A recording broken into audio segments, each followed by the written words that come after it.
baik peristiwa itu yang menyenangkan maupun yang menyedihkan gitu. Semua hal tersebut akan menjadi pelajaran bagi kita untuk menghadapi peristiwa atau kejadian di masa yang akan datang.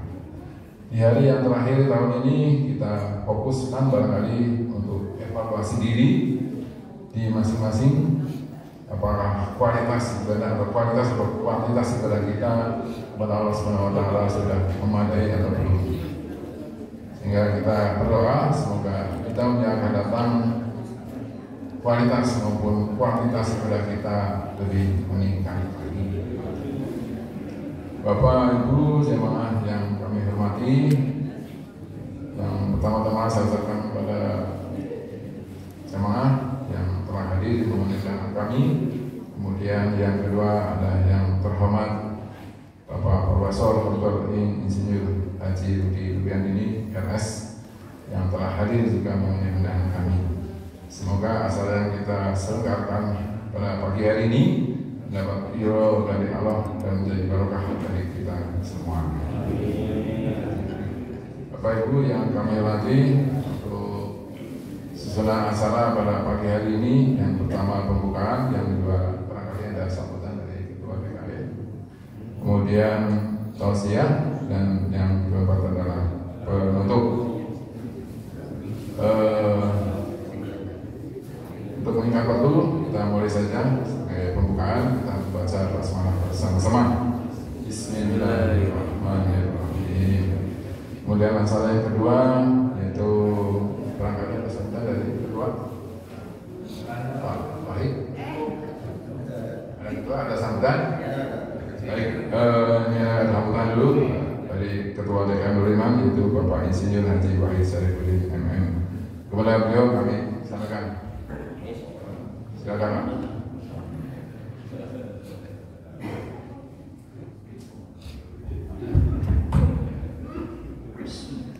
Bismillahirrahmanirrahim. Assalamualaikum warahmatullahi wabarakatuh. Innal hamdalillah nahmaduhu wa nasta'inuhu wa nastaghfiruh wa na'udzu billahi min shururi anfusina wa min sayyiati a'malina. May yahdihillahu fala mudilla lahu wa may yudlil fala hadiya lahu. Asyhadu an la ilaha illallah wahdahu la syarika lahu wa asyhadu anna Muhammadan 'abduhu wa rasuluhu la nabiyya ba'dahu. Allahumma shalli ala Muhammadin wa ala alihi wa sahbihi ajma'in, amma ba'd. Hadirin yang iman rahimakumullah, alhamdulillah, puji syukur marilah kita panjatkan kehadirat Allah Subhanahu wa taala azza wa jalla, karena pada pagi hari ini kita bisa bertemu di haflatul mubarakah ini dalam rangka thalabul ilmi. Salawat dan salam mudah-mudahan tercurah kepada junjungan kita Habibana wa Nabiyana Muhammad sallallahu alaihi wasallam, dan keluarganya, sahabatnya, dan sampai kita sebagai pengikutnya. Mudah-mudahan Allah senantiasa merahmati kita. Bapak Ibu sekalian, ada beberapa hal yang kami informasikan. Yang pertama, saya ucapkan terima kasih kepada Pak Ustadz yang pada hari ini, pagi hari ini kita sudah bisa hadir di tempat ini dalam rangka insya Allah mungkin ada sesuatu yang akan disampaikan, yaitu untuk tausiah atau sharing ilmu kepada kita jamaah Nurul Iman. Kemudian yang kedua, saya juga ucapkan terima kasih kepada Bapak dan Ibu sekalian yang senantiasa setia, ya, setiap saat ya, kita pengajian tiap minggu dihadiri oleh Bapak dan Ibu sekalian, dan mudah-mudahan ini tolabul ini sebagai bagian dari ibadah kita dan dalam rangka meningkatkan ketakwaan kita kepada Allah Subhanahu wa taala. Jadi kalau diibaratkan HP itu biasanya iman kita turun dan naik, biasanya seperti itu. Nah, ketika kita mendengarkan pengajian, biasanya itu kita ngecas ya. Jadi kalau sudah dicas, maka iman kita itu akan naik kembali. Dan ini adalah sunnatullah. Jadi kalau karena itu saya bersyukur kepada Allah Subhanahu wa taala bahwa di masjid ini ya kita senantiasa mengadakan pengajian baik rutin maupun bulanan, dan mudah-mudahan ini merupakan sarana bagi kita semua dalam rangka meningkatkan ketakwaan kita kepada Allah Subhanahu wa Ta'ala. Kemudian yang terakhir, saya juga ucapkan terima kasih kepada para jemaah karena alhamdulillah kita telah menambah atau merenovasi sarana prasarana kita, terutama untuk istirahat para khatib. Jadi Bapak Ibu sekalian, nanti silakan nanti dilihat di sebelah kanan kita. Jadi ada tempat ruangan yang representatif untuk istirahat para khatib. Jadi kalau dulu kita tidak punya tempat istirahat, sekarang alhamdulillah kita sudah memiliki tempat yang cukup representatif. Nah, ini berkat dari partisipasi Bapak Ibu sekalian, dan saya ucapkan terima kasih kepada Bapak dan Ibu sekalian yang telah menginfakkan sebagai amal jariah. Mudah-mudahan ini menjadikan bekal bagi kita semua di akhir zaman.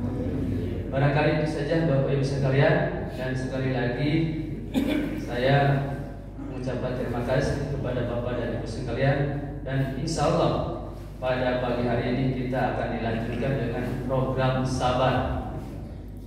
Tahu sabar? Sarapan bareng. Nanti insya Allah kita nanti setelah pengajian ini jangan dulu pulang. Nanti kita akan silaturahmi di Masjid Nurul Iman ini dengan sarapan bareng.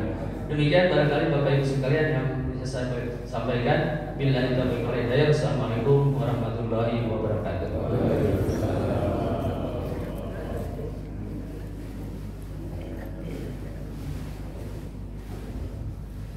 Demikian Bapak Ibu sekalian, sambutan dari Bapak Nurul Iman. Insya Allah nanti ada sarapan bareng. Biasanya ngopi, tapi ini langsung aja mungkin sarapan bareng ya. Baik Bapak Ibu sekalian, untuk menyingkat waktu kita menginjak acara yang ketiga, yaitu tausiah, yang pada kesempatan pagi hari ini akan disampaikan oleh yang terhormat Bapak Profesor Dr. Insinyur Haji Rudi Rubiandini MS, dengan tema tentang muhasabah. Beliau adalah profesional di bidang perminyakan dan gas bumi, kemudian sebagai musrif metode tamyiz KBI atau kelompok belajar istiqomah menerjemahkan Al-Quran. Demikian dari kami persilakan kepada Bapak Profesor untuk menyampaikan. Nanti kita simak bersama. Semoga apa yang beliau sampaikan menambah ilmu bagi kita dan meningkatkan kualitas dan kuantitas ibadah kita sehari-hari. Pada Profesor kami persilakan, dan saya sebagai akhir penutup kita ucapkan terima kasih. Wassalamualaikum warahmatullahi wabarakatuh. Persilakan Mas.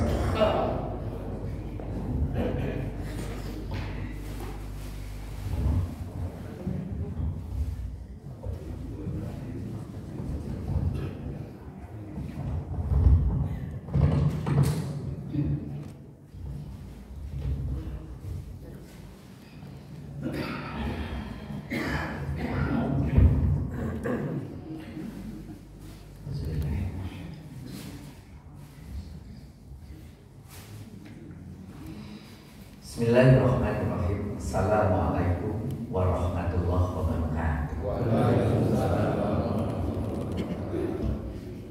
Alhamdulillah, nahmaduhu wa nasta'inuhu wa nastaghfiruh. A'udzu billahi min shururi anfusina wa min sayyiati a'malina. May yahdihillahu fala mudilla lahu wa man yudlil fala hadiya lahu. Asyhadu an la ilaha illallah wa asyhadu anna Muhammadan abduhu wa rasuluh. Allahumma sholli ala sayyidina Muhammad wa ala alihi wa sahbihi wasallam. Hadirin yang dirahmati Allah, dalam kesempatan ini nomor satu kita harus bersyukur kepada Allah, di mana kita telah diberi keimanan, di mana kita telah diberi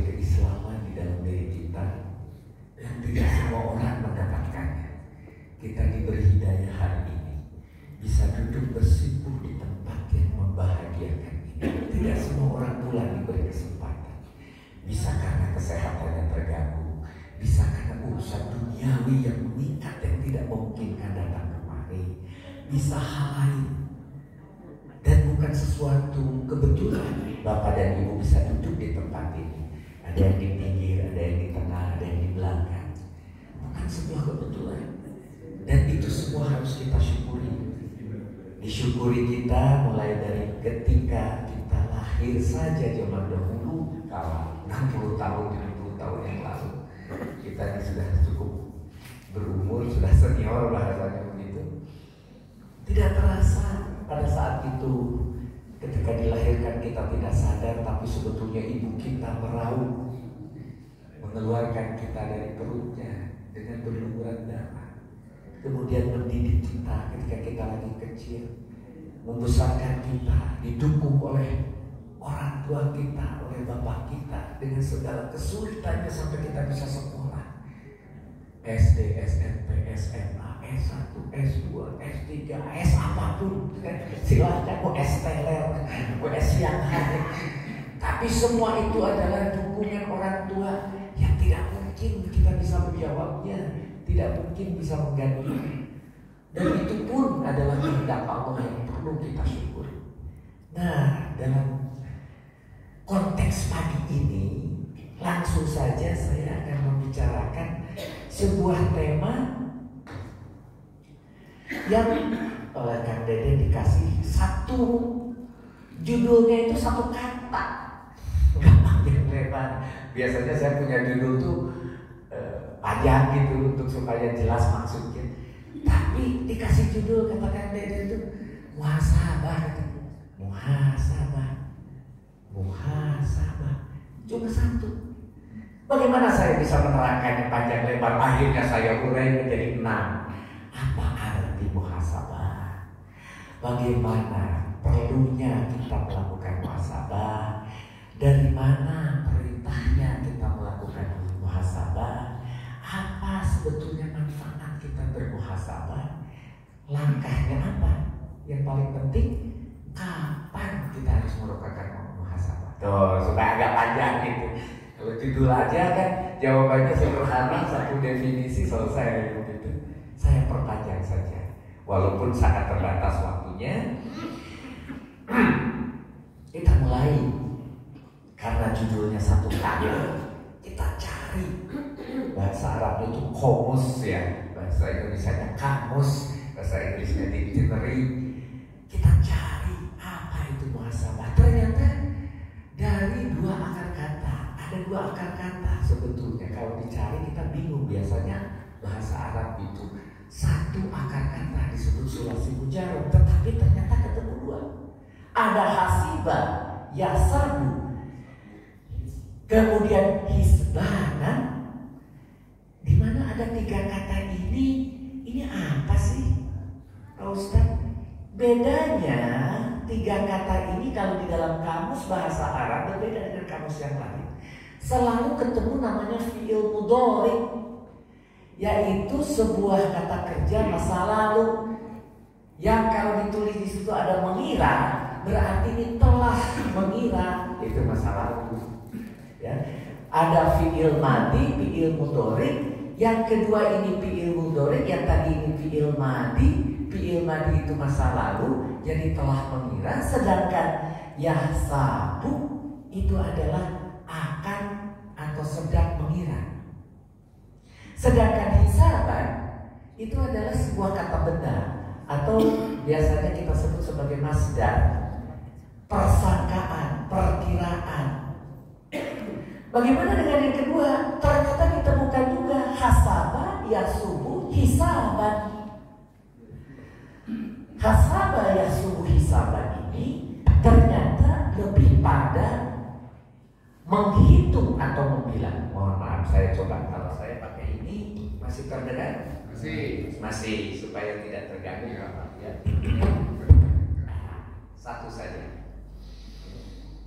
Hasaba yasubu hisaban itu membilang atau menghitung. Sehingga saudara sering dengar hisab katanya. Oh, ada ahli hisab, bukan pakai P ya, kalau pakai P nanti di luar. ya.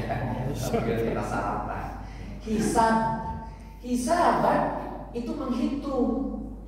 Sedangkan tadi kita hisbanan itu memperkirakan, contohnya urusannya berbeda.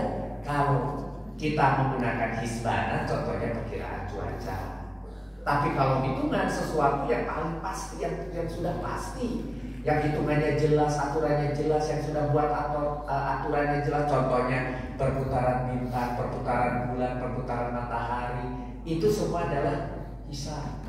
Nah, sama selalu ada tadi fi'il madhi, fi'il mudhari dan masdar. Kalau fi'il madhi, fi'il mudhari yang namanya kata kerja, ternyata di dalam ilmu nahwu shoroh itu bisa diteruskan lagi nih. Kata dalam bahasa Arab itu sangat-sangat presisi dan sangat mudah. Dari satu kata contoh hasabah tadi bisa menjadi husibah dan yusabu. Apa ini dua kata ini? Dua-duanya klasifikasinya majhul, dua-duanya kata fasid. Jadi ini dibilang, telah dibilang atau telah dihitung gitu. Kemudian yusabu akan dihitung atau kemudian juga sedang dihitung. Bedanya dengan yang atas apa? Yang atas bilang aktif, yang bawah itu di. Kemudian ada di situ sub, bilanglah, hitunglah, itu. Lah, tahsub, jangan hitung. Bayangkan ini baru cerita yang disebut turunan atau tasrif dari istilahi. Dari satu kata hasabah bisa jadi hasabah, yasubu, hisaban, husiba, yusabu, uksub, latasub.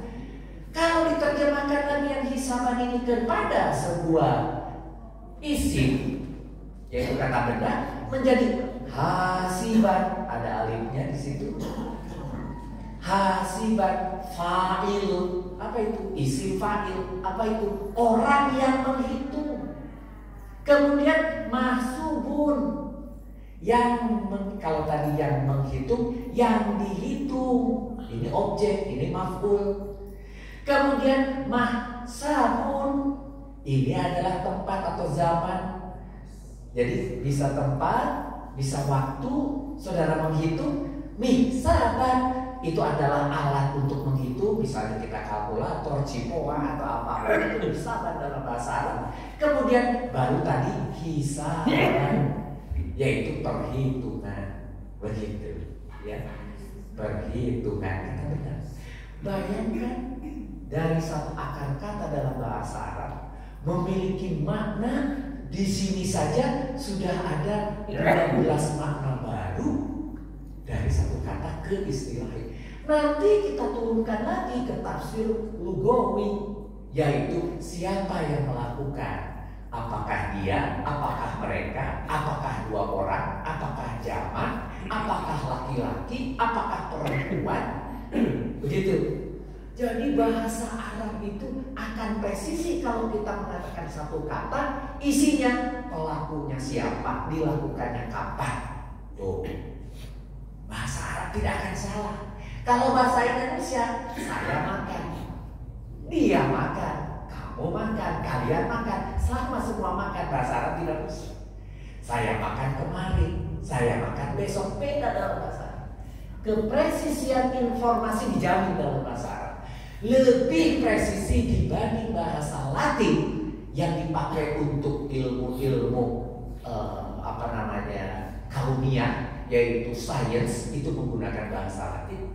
Lebih presisi dibanding bahasa hukum, yaitu bahasa Belanda, yang bisa dipakai oleh seluruh dunia untuk acuan penulisan sebuah hukum. Dan jauh lebih presisi dibanding bahasa Inggris, apalagi bahasa Indonesia, bahasa yang paling, mohon maaf, terlalu sulit untuk mempresisikan informasi. Sulit terjadi miskomunikasi kalau pakai bahasa Indonesia. Begitu. Nah, khusus tema pagi hari ini ditanya muhasabah. Kenapa kok dari Pak Deden ditulisnya muhasabah? Saya tambahin A1. Loh, Pak Rudi dari mana datangnya A?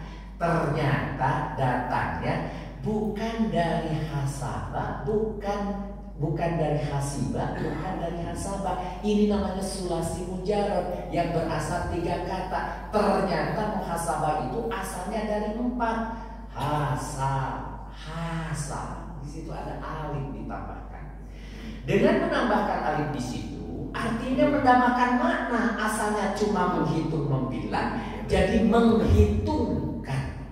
Apa bedanya? Menghitung, membilang, kalau hitung biasa saja. Kalau menghitungkan, itu sudah sesuatu pekerjaan yang aktif dan pekerjaan yang kemudian berulang. Menghitungkan. Dan kemudian menghitungkan ini, kalau yang telah lalu disebut hasabah, yuhasibu akan menghitungkan atau kemudian sedang menghitungkan. Muhasabatun aslinya begitu. Muhasabatun kalau pakai tak marbutoh itu istilahnya mu'anats, wanita. Karena dalam bahasa Arab itu dibagi 2. Setiap kata itu nanti akan menjadi memiliki apakah dia muzakkar laki-laki, apakah dia mu'anats. Emangnya bahasa lain ada yang seperti bahasa Arab? Ada. Bahasa Jerman ada 3. Laki-laki, maskulin, ada feminin, ada netral. Kalau bahasa Jerman itu bisa. Nah, bahasa Arab dibagi 2, yaitu ada mu'anats, ada muzakkar. Di sini termasuk klasifikasinya adalah mu'anats, muhasabatun. Tetapi dalam pengucapan, kalau kita diwakaf, kalau kita berhenti, maka yang tun ini cukup dibaca ha. Muhasabah, tapi jangan lupa ada alif, berarti dipanjangkan fathahnya kalau ada alif. Kalau ada iya, kasrohnya yang dipanjangkan. Kalau ada wawu, domahnya yang dipanjangkan. Dalam hal ini bacaan kita menjadi muhasabah, begitu asalnya. Ya. Kalau dengan muhasabah ini menjadi kata benda dari menghitungkan. Apa itu? Memperhitungkan. Nah, jadi mulai kita dari situ.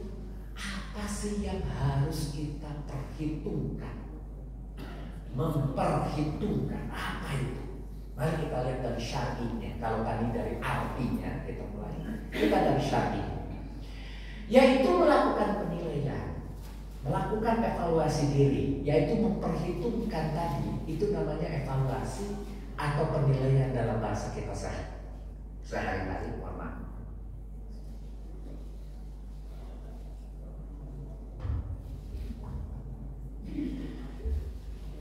Melakukan penilaian atau evaluasi diri dalam segala hal, baik yang berhubungan dengan ibadah kepada Allah, dan ini yang biasanya kita nih yang sedang sadar, sedang sadar-sadarnya karena sudah berumur, sudah senior, ingin menambah bekal koper kita di akhirat, karena kita pasti pulang, pasti bawa koper, pergi ke Mekah aja asal 1 koper, pulang jadi 2 koper, begitu kan? Nah, masa kita pergi ke dunia, pulang ke akhirat tidak nambah koper kita? Gitu. Koper kita harus ditambah.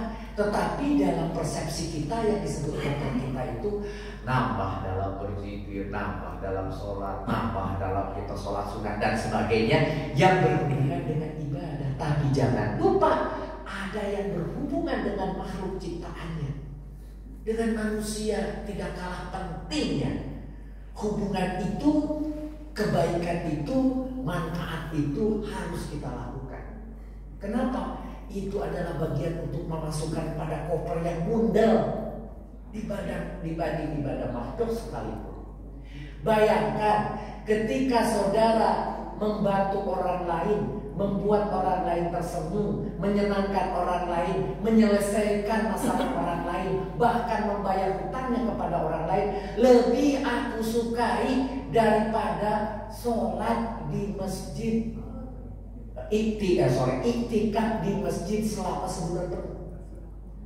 Emang kurang apa iktikaf di masjid sebulan penuh itu? Sesuatu yang sangat baik.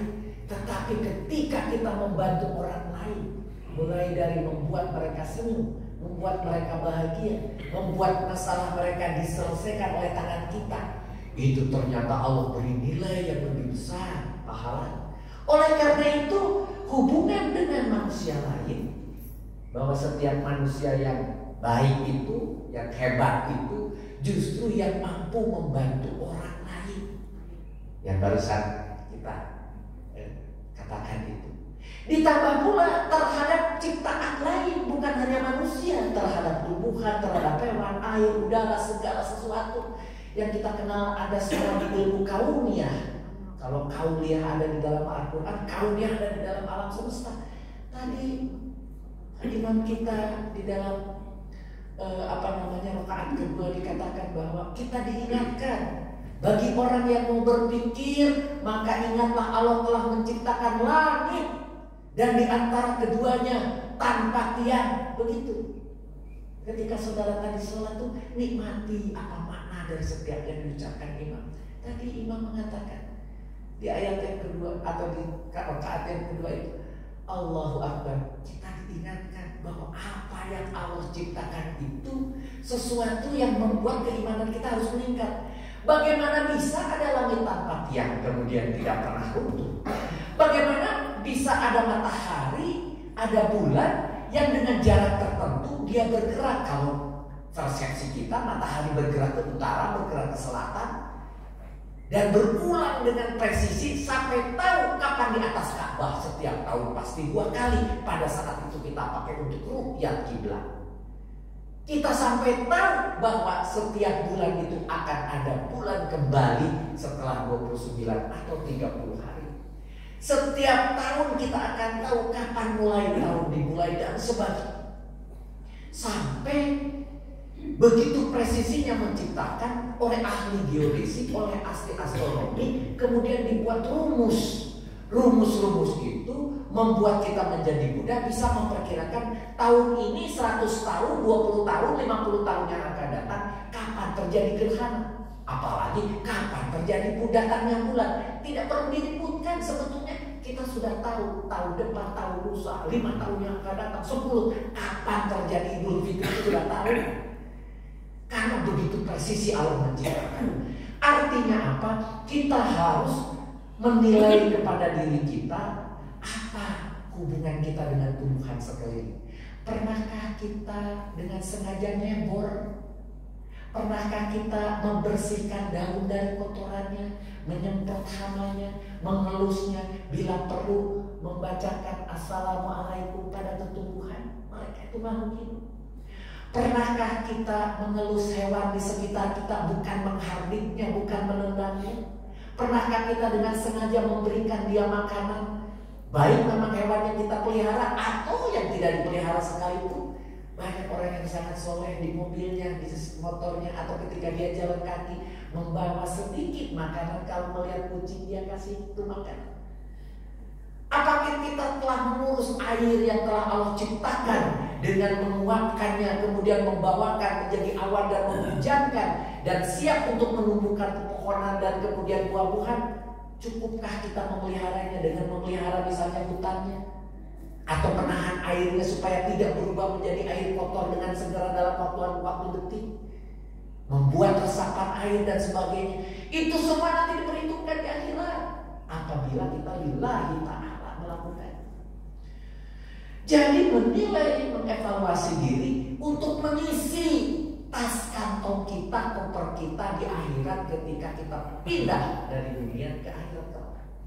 Dan kita pasti terjadi itu. Pasti terjadi. Contohnya di masjid ini berapa banyak jenazah yang pernah kita sholatkan, dan semua akan kebagian. Kita harus berpikir juga ketika nanti saya dipanggil Allah, apakah saya masih sempat ada yang mengkafani? Masih sempat ada sahabat yang datang turut menyolatkan?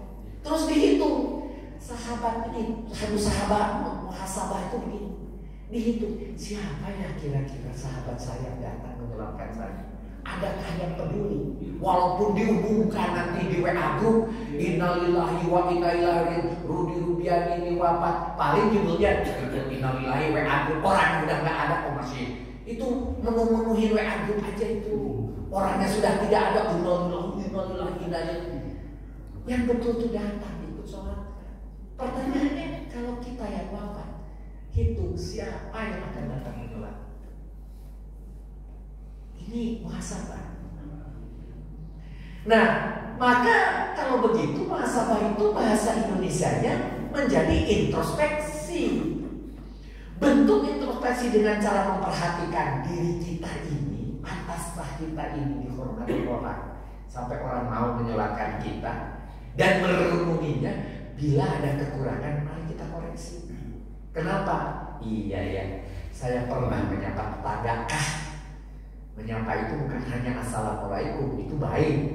Tetapi berikutnya tahu apakah tetangga saya kekurangan beras, apakah tetangga saya kekurangan garam, apakah tetangga saya kesulitan lainnya, listriknya mati tapi tidak bisa kontak PLN, sementara suaminya tidak ada. Saya lihat lampunya mati, coba saya tanya, mungkin saya bisa menceklekannya, atau mungkin saya tahu kenapa penyebab dia listriknya jatuh, dan sebagainya. Hal-hal kecil ketika hujan di depan rumah terlihat airnya membludak, turunlah sedikit bawa payung rojok, tuh namanya gorong-gorong, walaupun bukan rumah kita. Yang ada biasanya kita mencak-mencak, Bu, Bapak tuh rumahnya coba betulin yang benar tuh, airnya ke jalan, rusak tuh jalan kita bersama, dirusak sama ibu karena tidak mau merojok itu gorong-gorong. Jangan, turun.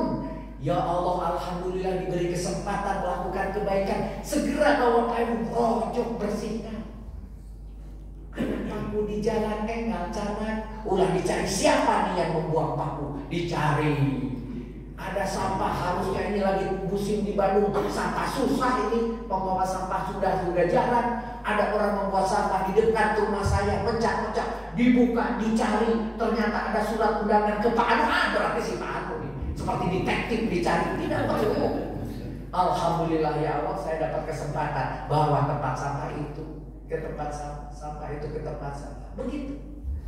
Tidak perlu kemudian kita anggap sebuah masalah, tapi kita coba itu menjadi tambahan tabungan kita di akhirat. Hal-hal yang jangan besar yang saudara pikirkan, yang menjadi susah tadi, dengan zikir, dengan sunnah, dengan sebab ternyata ada yang lebih baik di sekeliling kita. Koreksi diri kita kalau itu tidak dilakukan. Itu adalah bagian kelemahan kita. Tidak care, tidak peduli pada orang, pada lingkungan, pada sekitar, gitu. Ini makna syar'inya dari muhasabah. Yang pertama. Yang kedua, emang perlu muhasabah itu? Muhasabah menjadi salah satu sarana yang bisa mengantarkan manusia dalam mencapai tingkat kesempurnaan. Bagaimana kita bisa melakukan kesempurnaan kalau tidak ada perubahan? Ini mohon maaf, ini bukan pemilu, perubahan katanya. Setuju? Oh, bukan. Ini urusannya dengan muhasabah. Kesempurnaan itu terjadi bila ada perubahan. Dan untuk menjadi sebenar-benarnya manusia atau makhluk yang mulia itu, yang bisa sempurna itu, kalau kita mau merubah. Kalau mau merubah harus tahu tadi kelemahan kita atau kekurangan kita, agar ada yang bisa dikoreksi, begitu. Balik lagi ke situ. Jadi perlukan muhasabah. Ali bin Abi Thalib radhiyallahu anhu berkata, barang siapa yang harinya sekarang lebih baik dari hari kemarin, maka dia termasuk orang yang beruntung. Pak Ustaz, ini sering saya dengar. Betul, sering didengar. Tetapi mari kita buka, kita resapi hari ini, cocok dengan judulnya, supaya saudara sadar kata-kata ini. Kata Ali bin Abi Thalib, barang siapa yang harinya sekarang lebih baik dari hari kemarin, maka dia termasuk orang yang beruntung. Jadi tadi akibat apa? Akibat perubahan, akibat mencapai kesempurnaan. Barang siapa yang harinya sama seperti kemarin, maka dia termasuk orang yang merugi. Sama aja merugi. Kenapa? Karena kita ini seperti balapan. Kalau kita sedang jalan, apa di Saparua, apa di sini di Arjamani, kita berhenti, orang lain kan jalan terus. Orang lain dapat 1,5 kilometer, satu putaran tuh di Arjamani. Berputar terus 2 putaran sudah 3 kilometer. Kita diam, kita rugi, kita kalah. Kita memang risknya itu bertandingnya dengan siapa? Tidak dengan orang lain, dengan diri kita sendiri, karena kita akan ada akhirnya. Pada setiap yang hidup pasti akan mati. Pada setiap dari yang diciptakan pasti ada akhirnya. Kita akan berakhir. Kita jangan berhenti sampai di sini mengisi koper tadi. Kita harus terus jalan walaupun tertatih-tatih. Wah, saya mah apa sih mau beramal pada orang lain, uang tidak apa-apa, tidak punya tidak apa-apa, banyak hal lain. Senyum pada orang lain, membantu tenaga, membantu masjid, membersihkan masjid, ngepel masjid, membersihkan kotoran di masjid. Itu semua juga pahala. Untuk siapa? Untuk dirinya sendiri. Nah, itu barang siapa yang harinya sama seperti kemarin, maka dia termasuk orang yang merugi. Karena kita balapan dengan waktu. Barang siapa yang harinya sekarang lebih buruk dari harinya kemarin, maka dia terlaknat. Ya kalau lebih buruk mah orang lain jalan, kita mundur atau makin jauh gitu. Dengan waktu makin tua, makin bukan tambah koper kita, makin berkurang. Ketika selesai kita dipanggil Allah, kopernya sudah kosong lagi. Ya bagaimana? Nah, Ali bin Abi Thalib yang sering saudara dengar dari para ustaz, ini ternyata mengatakan itu maknanya dari 3 posisi kita. Ketika ada kritik, ada saran atau ada nasihat, sering ini terjadi keributan. Zaman sekarang walaupun kita tidak ketemu karena banyak WA group, tersinggunglah di WA group. Apalagi zaman pemilu ini, ada kritik, ada saran, ada nasihat, wah ramai sampai ribut. Nah, perlu kritik, saran dan nasihat. Dan yang juga orang lupa, kata hati sering berkata, cuma sering kita tidak mendengarnya. Rasa-rasanya ini baiknya begini, begitu. Hati-hati loh. Itu adalah sebuah kritik, sebuah nasihat yang datangnya dari Allah lewat hati kita. Sebagai pemicu munculnya muhasabah. Jangan lupa, kadang-kadang kita mau melakukan sesuatu terus berpikir, kok rasa-rasanya kok saya sih tidak nyaman. Itu beruntung, itu hidayah dari Allah. Itu hidayah dari, tidak perlu menunggu orang lain mencaci maki. Kan kita nunggu itu, kalau dicaci maki orang itu beruntung. Di luar negeri itu bayar. Namanya apa? Psikolog. Kita datang ke psikolog. Pak, ibu saya punya masalah ini. Oh, kamu tuh salahnya ini, kamu tuh salah ini, kamu harus ini, kamu. Tapi psikolog kita bayar. Di Indonesia tidak perlu tetangga denger aja kita muhasabah itu. Teman di WA group caci maki kita muhasabah itu, dengarkan. Tapi dengan hati, alhamdulillah, terima kasih ya. Ada yang begitu di antara kita? Tidak, ditembak balik. Bila perlu personal tembaknya. Masalahnya masalah umum, ditembaknya personal. Masalahnya, ya ada kamu mah atau temannya dia. Allah, tidak. Dan jadi ramai. Tidak perlu. Dengarkan nasihat, saran, kritik yang pedas sekalipun, termasuk diri sendiri. Dan itu adalah supaya masuk ke nomor 1. Kita akan makin baik, makin sempurna, dan akan makin mulia. Dan gratis itu dapatnya dari teman itu. Kamu mah kenapa sih begini aja? Oh ya, terima kasih, nanti saya perbaiki. Begitu. Ada orang yang lain melihat bagaimana mohon ibu-ibu. Ibu-ibu ketika menggunakan semua ini, termasuk punya pakaian bagus dan sebagainya, emang ada manfaatnya kalau tidak ada yang melihat? Pasti manfaatnya ketika orang lain melihat. Terus kemudian ada ibu-ibu maunya dibilang kan begini, ibu serasi banget, matching deh atas dan bawah, maunya kan gitu. Ternyata tidak, datang gitu, Bu, kok yang namanya hijabnya dengan bajunya nggak matching? Nah, itu terus panas, udah capek-capek. Ibu, kok warnanya ini nggak cocok itu dengan lipstiknya gitu? Oh, panas. Tidak. Oh, ternyata saya tidak boleh seperti ini. Oh, saya coba perbaiki. Oh, warnanya jangan terlalu mencolok. Oh, warnanya harus diperhalus. Oh, warnanya dikurangkan perbedaan antara kulit dan warna yang kita miliki. Oh, ini, oh itu. Lama-lama kita akan terperbaiki, lama-lama kita akan sempurna, lama-lama kita akan mulia. Begitu. Itu dari yang fisik aja, belum yang sifatnya kelakuan. Nah ini yang kelakuan ini yang paling sulit. Kamu mancing keras kepala. Siapa bilang keras kepala? Tuh, waktu bilang siapa bilang keras kepala tuh, kan artinya suaranya dengan peninggian itu sudah menunjukkan benar saya keras kepala kayak gitu. Lupa ya, selalu kita bilang kamu keras kepala. Siapa bilang keras kepala? Wah, itu artinya menunjukkan benar saya keras kepala kan gitu kira-kira. Lupa. Ya, jadi kritik, nasihat, dan saran ibu dan bapak harus dinikmati. Bayangkan ketika orang mengkritik, mencibir, kita tersenyum. Itu yang dicontohkan Rasul. Kita kan langsung nih selalu Rasul itu begini. Sekarang dari sini kita tahu kenapa Rasul melakukan itu. Dicaci, dimaki, dia tersenyum saja. Alhamdulillah ya Allah. Gitu. Alhamdulillah. Coba kita introspeksi. Nah, dari Sadad bin Aus radhiyallahu anhu dia berkata dari Nabi Muhammad SAW, orang yang pandai, bukan yang S1, S2, S3, yang sukses, bukan yang rumahnya banyak, mobilnya banyak, kemudian hartanya banyak, adalah orang yang menghisab dirinya sendiri. Kalau tadi orang lain yang dipakai untuk menghisab kita, yaitu kritik dan saran. Tapi kalau datang dari hati kita sendiri, hisabnya datang dari diri sendiri, itu yang paling baik. Kalau kita sudah bisa menghisab diri sendiri dan beramal untuk kehidupan setelah kematian, yaitu tadi siap mengisi koper untuk akhirat. Sedangkan orang yang lemah ialah orang yang mengikuti hawa nafsunya. Tentunya hawa nafsu ini tadi bukan mengisi koper tapi mengurus dunia.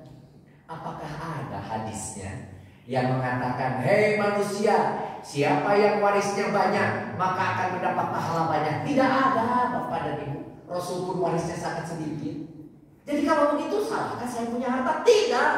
Tapi segera ganti menjadi bahan untuk koper di akhirat. Pakai membantu orang lain. Dimulai dari keluarga sendiri. Kakak, adik, anak itu wajib dipenuhinya. Kalau punya banyak mobil, motor, kemudian rumah. Sementara anak kita sedang susah-susahnya, usahakan. Udah, kamu sekarang bagiannya. Nih, kamu saya kasih modal. Itu lebih manfaat daripada dikekeuak oleh orang tuanya, tapi anaknya ngemeler. Suatu hari anaknya berdoa, ya Allah cepat tuh mati ibu dan bapak saya biar saya dapat waris. Kan jadi susah, malah anak kita jadi laknat karena salah mendoakan orang tua. Sementara kita juga salah, tidak akan mendapatkan pahala karena waris tidak connect dengan pahala. Segede apapun waris, tapi segede yang kita pakai. Misalnya bapak dan ibu, iya ya, daripada saya simpan uang, saya belikan kalung saja. Istri saya sudah lama tidak dapat kalung sejak mulai mahar zaman dahulu. 40 tahun, 50 tahun yang lalu belum dibelikan emas lagi. Sekarang sudah saatnya. Setuju ibu-ibu? Bapak-bapak siap nih. Hari ini mas saya belikan kalung, saya belikan gelar. Saya sudah lama, 40-50 tahun yang lalu, saya tidak pernah ngasih. Itu lebih manfaat daripada istri kita berharap, si bapak gewannya dipanggil daripada kalau rumah sakit biarin beak ke rumah sakit, jika waris kamu beak. Jangan sampai begitu istri kita. Kan begitu. Anak kita juga demikian. Dia sedang betul-betul sekarang mencari kehidupan baru dengan modal. Utamakan anak kita. Kita mah berapa sih? Makan juga sudah dibatasi. Modal senang ulah makan ubul koneng aja tuh. Atau tidak? Makannya bagaimana gitu? Makan nasi sudah dikurangi, gula dikurangi, garam jangan banyak. Kita mah berapa banyak sih biaya dibutuhkan untuk hidup? Sedikit. Sementara sisa sejak pensiun masih banyak. Manfaatkan, sisakan tinggal sedikit secukupnya saja sampai kita dipanggil. Nah, ini yang pertama, yaitu orang-orang ialah yang mengikuti hawa nafsu. Kalau hawa nafsu kemudian dipelihara, kita lupa tadi memanfaatkannya. Dan berangan-angan terhadap Allah. Apa itu berangan-angan terhadap Allah? Jadi sering kita berdoa, meminta ini, meminta itu, meminta itu, meminta dibereskan, meminta cepat cair. dan sebagainya. Tapi usahanya tidak setimpal dengan pekerjaannya, berangan-angan aja. Berangan-angan, ya Allah mudahkanlah diri saya, ilmu bermanfaat, disolehkan. Tapi kita tidak berusaha membuat diri kita soleh, tidak berusaha kita membuat kita ini lebih baik, tidak berusaha mencari ilmunya agar kita menjadi lebih baik. Tapi kita cuma berdoa aja. Bila perlu sampai 3 kali, 33 kali, 1000 kali baca surat ini, baca. Cukupkah? Ini namanya berangan-angan. Tapi tidak dilakukan dengan actionnya, dengan toolsnya, dengan alatnya untuk mencapai itu. Hati-hati. Nah, apakah nomor 3? Perintahnya di mana masalah? Di dalam surat Al-Hasr, surat ke-59 ayat ke-18. Ya ayyuhalladzina, ya ayyuha, asalnya dari sebetulnya 3 huruf, tapi dijadikan sekarang didefinisikan menjadi 1 huruf, yaitu huruf nida. Hei orang-orang, ya. Hei atau wahai itu adalah sebetulnya maf'ul bih, ada di depan. Katakanlah, gitu. Orang-orang alladzina, orang-orang yang, ya, alladzina itu orang-orang. Ya ayyuhalladzina, hei orang-orang yang amanu, beriman, ittaqu, itu kata perintah, fil amr, bertakwalah. Kemudian kepada siapa? Cari maf'ul bihnya, cari yang berharokat fathah, cari di situ yang nasab, Allah, bukan Allahu. Tidak akan ittaqullahu, tidak akan ada ittaqullahi, tidak akan. Nah, ittaqullaha artinya bertakwalah kepada Allah. Wal tandur, dari 2 kata, waknya adalah dan, kemudian tandur nafsun, nafsun itu diri. Tandur itu di situ memperhatikan, karena adalah wala hendaklah, walan tandur, wal tandur nafsun itu kemudian digabung menjadi dibalik. Hendaklah memperhatikan setiap diri, atau dibalik hendaklah atau setiap diri hendaklah memperhatikan apa atau apa yang qodaman telah diperbuatnya itu untuk bagi godin, hari esok.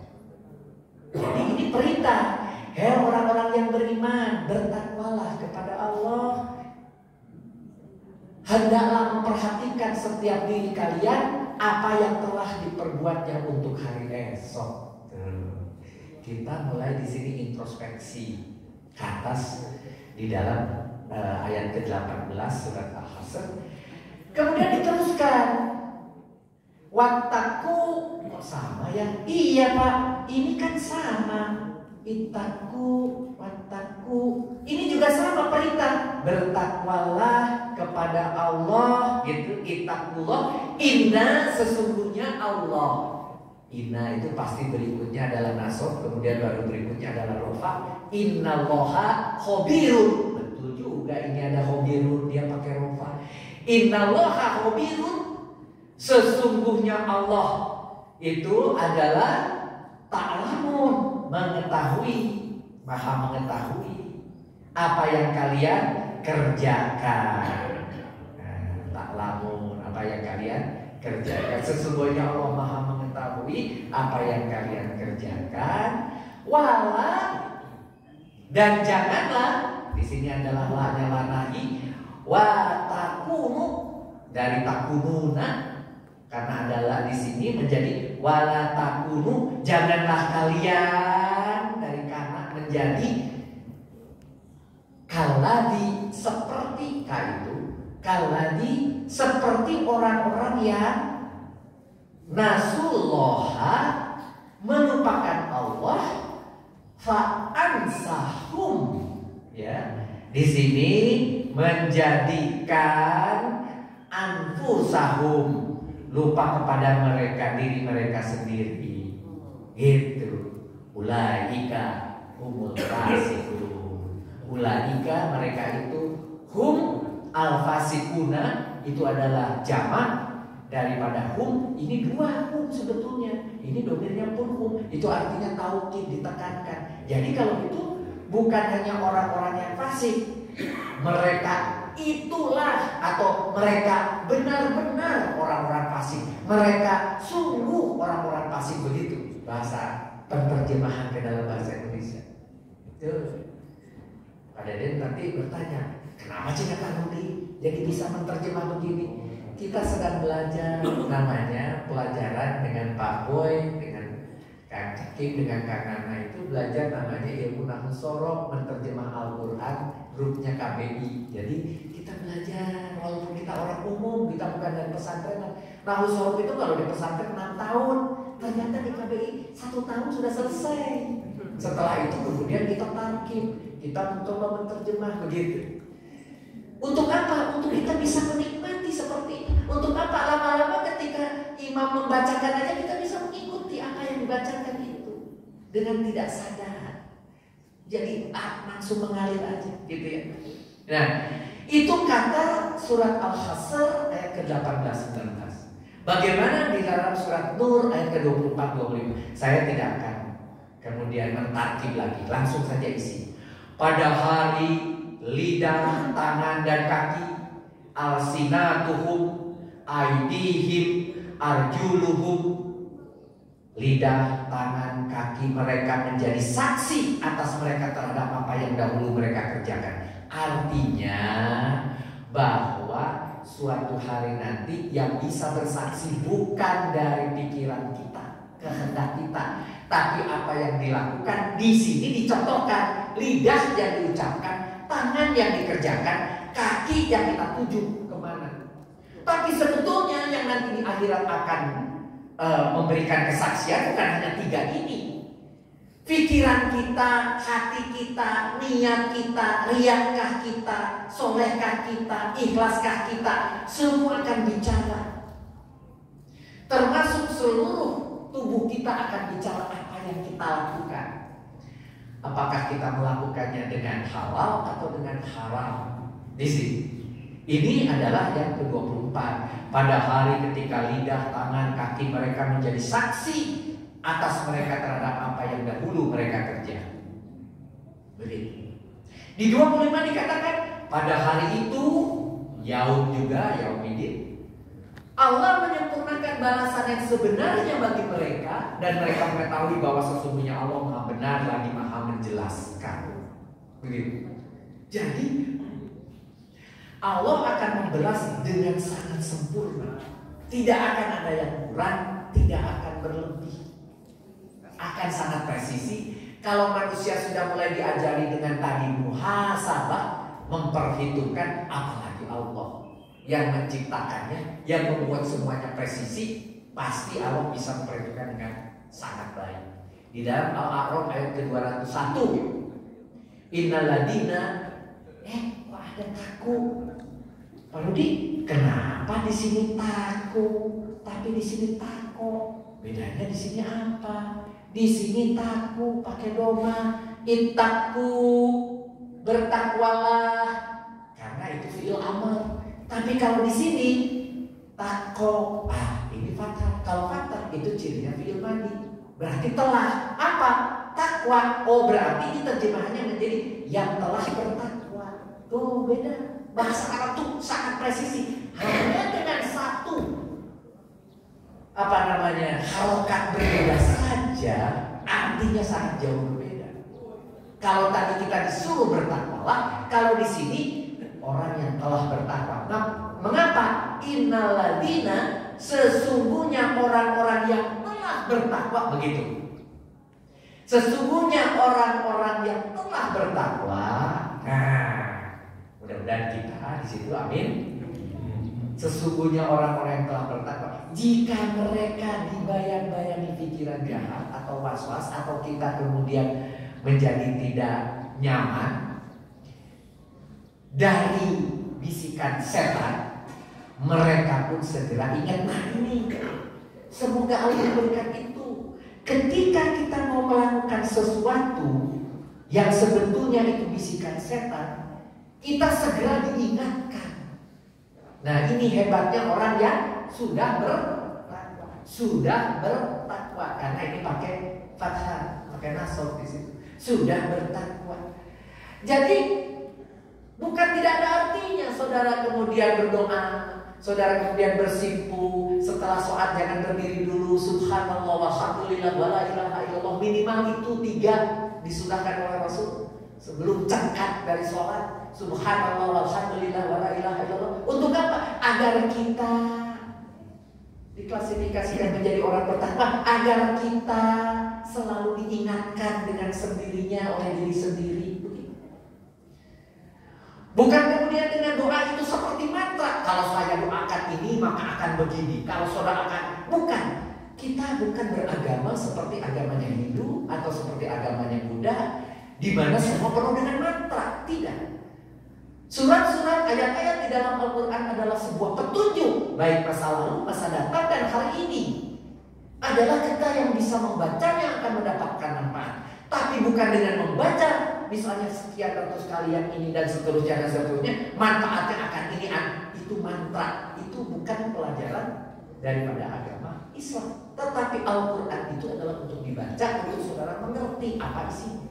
Nah, maka dengan kita tadi membacakan tadi, ada juga yang kemudian saya memang ingin baca lebih daripada sekali subhanallah walhamdulillah wala ilaha illallah. 3 kali bagus, supaya dicari yang paling sempurnanya. 33 kali sebanyak tasbih bagus, walaupun tasbih itu bukan datang dari Islam sebetulnya, asal usulnya dari agama yang lain.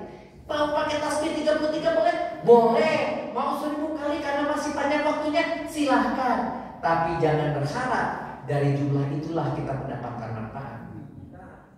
Tetapi Allah lah yang nanti akan memberikannya kepada kita lewat hidayah, agar kita menjadi dimudahkan untuk bertakwa. Dan ketika bertakwa akan mudah diingatkan oleh Allah. Seketika itu juga akan melihat permasalahan tadi yang diragu-ragukan tadi. Begitu. Di dalam Al-Qiyamah yang terakhir, ayat yang terakhir, aku bersumpah demi jiwa yang sangat menyesali. Wala uksimu itu sumpah, qasam itu sumpah. Saya bersumpah, artinya kalau sudah bersumpah, wallahi saya bersumpah, Allah bersumpah, itu sudah sesuatu yang menyatakan ini yang dikatakan penuh dengan kebenaran. Demi jiwa yang sangat menyesali. Artinya kalau kita terbiasa menyesali apa yang kita lakukan itu, dan kereten hati menyatakan itu adalah sebuah kesalahan, itu artinya kita sudah diberi kebaikan di dalam hati kita. Tapi kalau kita melakukan sesuatu lempeng, udah pasti salah juga, kita lempeng, hati-hati. Hati kita sudah keras. Kan sering mengatakan ada sebuah daging yang kemudian di dalamnya mengatur semuanya. Kalau hati kita itu keras-keras, bukan berarti keras secara fisik, bukan lembek secara fisik hati kita, tapi ini bahwa kalau hati kita sudah dilembutkan oleh Allah, sedikit juga ada sesuatu yang tidak atau di luar jalur, maka kita akan diingatkan karena hati kita lembut. Ketika hati kita keras dalam arti makna hati, maka kita tidak akan mendapatkan perubahan. Kita tidak akan mampu introspeksi, kita tidak akan mampu dikoreksi orang, kita tidak akan mampu dikritik orang. Ketika kita tersenyum, orang menghujat di depan kita, itu yang hebat. Itu yang hebat. Dan tidak akan sampai di situ Allah mengujinya. Besok karena 2 orang yang hujat, besok 10 orang, besok 100 orang. Dan kemudian dia dicoba naik jabatannya tinggi, artinya siap 1000 orang. Minimal karyawan yang 1000 akan menghujat kalau saudara salah mengambil keputusan. Harusnya naik gaji, tidak naik gaji, itu dihujat. Begitu kira-kira. Harusnya diberi libur lebih panjang, ini tidak diberi libur. Lebaran tidak diliburkan, itu dihujat sama orang kan gitu. Misalnya. Jadi makin tinggi jabatan, artinya kita harus makin siap dengan koreksi orang lain. Nah, ketika seorang pejabat atau calon pejabat yang tidak bisa dikritik, malah dia marah balik pada orang yang mengkritik, hati-hati, itu jauh dari Allah. Itu jauh dari Allah. Begitu. Mari kita lihat yang keempat. Apa sih manfaat muhasabah? Minimal ada 4. Dari apa yang sudah kita bicarakan tadi, saya kumpulkan mengetahui kelemahan diri sendiri, dan itu tidak mudah. Saya ingatkan lagi tadi, kelemahan itu harus dibayar kalau di luar negeri dengan membayar psikolog. Di kita tidak. Kita jadi mengetahui kelemahan diri sendiri sehingga akan mengetahui apa yang mesti dilakukan untuk menjadi diri yang lebih baik. Yang kedua, mengetahui hak dan kewajiban sebagai seorang hamba. Kita ini hamba. Memahami hakikat apa itu ibadah. Ibadah bukan hanya ibadah makhluk, tetapi termasuk tadi kepada lingkungan kita. Segala yang dia lakukan semata-mata harus karena Allah, jangan riya. Gitu. Yang ketiga, mengetahui kebenaran dan kebatilan. Sadar bahwa akan diminta pertanggungjawabannya oleh Allah. Tadi di dalam ayat sebelumnya sudah dibuat bahwa kita akan dipertanggungjawabkan, akan diperhitungkan, akan dihisab oleh Allah. Dan yang keempat, takut berbuat maksiat. Akhirnya yang nomor 4 ini, selalu diawasi Allah. Tidak perlu takut sama CCTV, tidak perlu takut sama penegak hukum, takut sama Allah sudah cukup membuat kita jadi baik. Gitu. Sangat membenci hawa nafsu yang buruk dan selalu mewaspadainya. 4 poin dimanfaatkan. Dan ini tidak mudah kita raih 4-4-nya, tidak mudah. Gampang saya tulis, tapi saya melakukannya juga tidak mudah. Jadi kalau tiba-tiba saudara meninggalkannya seperti apa? Imam Ibnu Qayyim berkata bahwa orang yang tidak melakukan muhasabah diri dan menggampangkan suatu masalah akan banyak tergantung pada ampunan Allah. Kata ini sangat akan banyak tergantung kepada ampunan Allah. Apa maksudnya? Artinya hanya karena rahmat Allah dia selamat dari neraka. Hanya karena rahmat Allah. Karena apa? Dia tidak punya bekal, kopernya tidak cukup ke akhirat. Maka hanya karena ampunan Allah dia akan kembali ke surga dengan cepat. Kalau tidak akan lama abadan di neraka. Karena kopernya tidak cukup membuat tiket dia pergi ke surga. Begitu. Nah, langkahnya mau apa? Ternyata langkahnya itu, yang pertama itu muhasabah sebelum berbuat. Dan ini yang jarang saudara lakukan. Sebelum berbuat, berpikir sejenak ketika hendak berbuat sesuatu. Jangan kok tolong teling. Kalau ada sesuatu, apalagi opportunity, wah katanya bank ini bunganya 15% per hari, langsung kayak pikir kenapa bank ini tiba-tiba 15%? Ternyata tidak lama ketipu kita. Tuh, ojol, wah tidak tanpa ini, tanpa agunan, pinjam uang. Entar dulu, kenapa dia begitu mudah? Karena di belakang akan mengkerangkeng kita. Tuh. Jadi sebelum berbuat, berpikir sejenak. Al-Hasan berkata, semoga Allah merahmati seorang hamba yang berdiam sejenak ketika terbetik dalam pikirannya sesuatu hal, jika itu adalah amalan ketaatan kepada Allah, maka ia melakukannya, berhenti. Sebaliknya jika bukan, maka ia tinggalkan. Selalu hisab, selalu memperhitungkan apa yang mau dilakukan itu. Apakah ini karena amalan kepada Allah atau ini justru bukan amalan kepada Allah. Maka sebelum berbuat, berpikir sejenak. Itu adalah muhasabah sebelum berbuat. Perlu 4 tahapan melakukannya. Pertama, apakah yang akan dilakukan dapat dikuasai atau tidak. Dalam sebuah pekerjaan yang bukan ahlinya, berani kita mengambil, hati-hati. Bukan levelnya saya jadi ketua RT, ngacu jadi RT gitu. Tidak level saya jadi lurah, ikutan pemilu lurah, kan gitu. Harus berpikir dulu kita menguasai atau tidak. Yang kedua, lebih baik meninggalkannya atau tidak.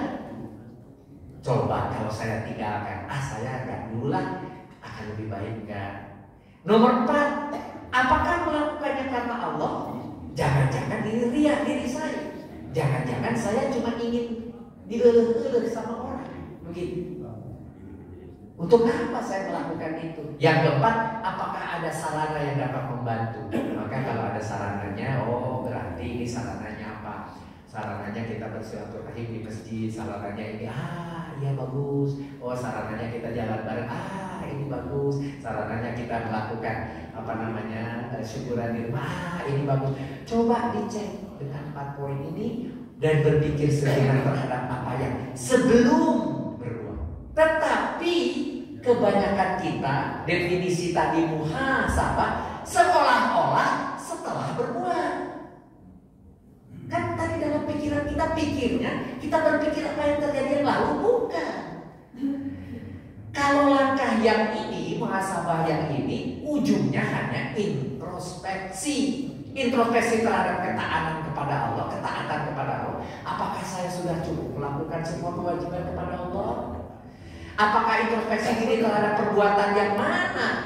Kalau meninggalkannya akan lebih baik. Pernahkah kita memilih sesuatu yang saya tinggalkan, padahal ini menarik, padahal ini enak, padahal ini, tapi saya tinggalkan yang lalu itu. Oh alhamdulillah sudah saya tinggalkan. Ternyata saya melakukan juga tuh. Nah, itu coba evaluasi, introspeksi. Dan yang ketiga, introspeksi diri tentang perkara yang mubah. Boleh dilakukan, tapi mubah. Buang-buang waktu, ngobrol karena tidur yang tidak ada intinya, mubah. Besok mah gak usah deh. Itu karena setelah dilakukan. Yang ini yang saudara selalu pikirkan yang dimaksud dengan muhasabah. Tapi yang sebenarnya dari yang terbaik adalah muhasabah justru sebelum berbuat. Kalau kita bisa muhasabah sebelum berbuat, maka kemuliaan, maka kesempurnaan diri di mata Allah akan jauh lebih baik. Karena apa? Karena kita menjadi terhindar. Kalau yang ini sudah berbuat, dosanya sudah dapat, walaupun dapat diperbaiki ke depan, ya. Tapi kalau yang ini dosanya belum dibuat, kita sudah menyiapkan diri, memperbaiki diri, memilih yang terbaik. Jadi muhasabah sebelum berbuat jauh lebih baik daripada muhasabah setelah berbuat. Tapi kalau tidak muhasabah lebih parah lagi. Dan itu kira-kira ya lumayanlah walaupun setelah berbuat saya muhasabah, introspeksinya bagus. Tapi lebih baik lagi kita mulai dengan muhasabah sebelum berbuat. Penutup, kapan muhasabah dilakukan? Apakah harus tahun Masehi seperti sekarang 31 Desember atau 1 Muharram ketika Hijriah?